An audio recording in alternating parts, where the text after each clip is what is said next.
In the summer of 1692, on 4 different occasions, June, July, August, and September, we know 19 people were executed by hanging. Found guilty by a jury of their peers of witchcraft. It was a gruesome experience. That people would be there kicking and gasping for air. The viewshed analysis, which takes Pearlie's studies into account and Rebecca Ames's account, which was hours after an execution, pretty much pinpoints, I think, where the executions had been. However, that never gained traction. We all agree now they add up to this place. We have to memorialize their tragedy. These people should be recognized.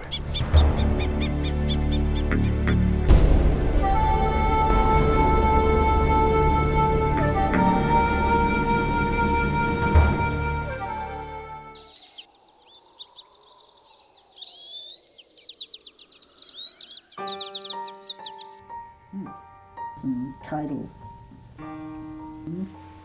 Yeah, and you were saying, I think that's an important point, that the hanging is a public event. Yeah. And so it should be visible. And they've got the bridge now. It's still fairly new.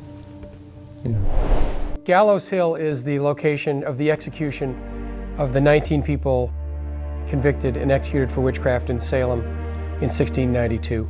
The town itself was thoroughly settled with private property, and Gallows Hill was not named that. It was a great pasture, it was common land. We think it was the lower ledges because it was part of an existing tradition, although there were contradictory traditions. But it makes more sense for it to be there because it's near the road rather than way up on the hill. Public executions were supposed to be public as a warning to other people of what not to do. If an execution was being conducted on top of the hill, it would be very difficult to see. There are some statements made by people who were there in 1692 or people who knew them. There is an extra bit of eyewitness testimony. It was the day of one of the hangings when Reverend Burroughs and John Proctor were hanged.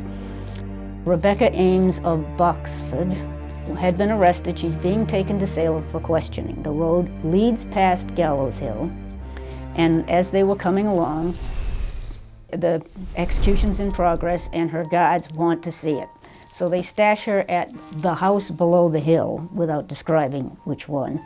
And they go off and watch the execution. Then they collect her, take her to town. She's questioned.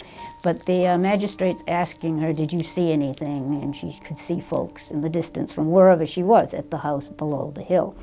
Really, collectively, there's no single piece of evidence that tells us exactly where the executions took place or where the burials took place. Frankly, it's taking about a mosaic of multiple strands of evidence gathered from different people over more than 100 years. All the way out the door. All the way out the door. We have a really good postcard collection at Salem State now, the Nelson Dion collection, in our archives. And I can check with our archivist and see what images we have that might relate to Gallows Hill. It's really, we have to really try to figure out what these show. And maybe, I don't know, Pete, maybe some of these rock outcroppings even, I mean, maybe we could figure that what that was on foot, I don't know. In many ways, what we're doing is not necessarily providing new evidence, but we're reanalyzing the old evidence and looking at the old scholarship and agreeing with the past scholarship, particularly the work of Sidney Purley, who was really kind of the first person to really, I think, narrow down the location that we today are pretty convinced was the execution site.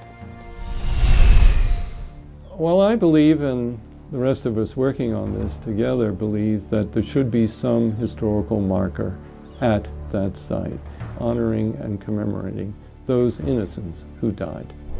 You know, it's amazing to me that as long as I've been mayor of Salem, we're always uncovering other aspects of our history, and this is both startling and exciting at the same time. Have that collective historical amnesia brought back to life so we can really mark the spot and pay proper tribute and respect to the victims of 1692.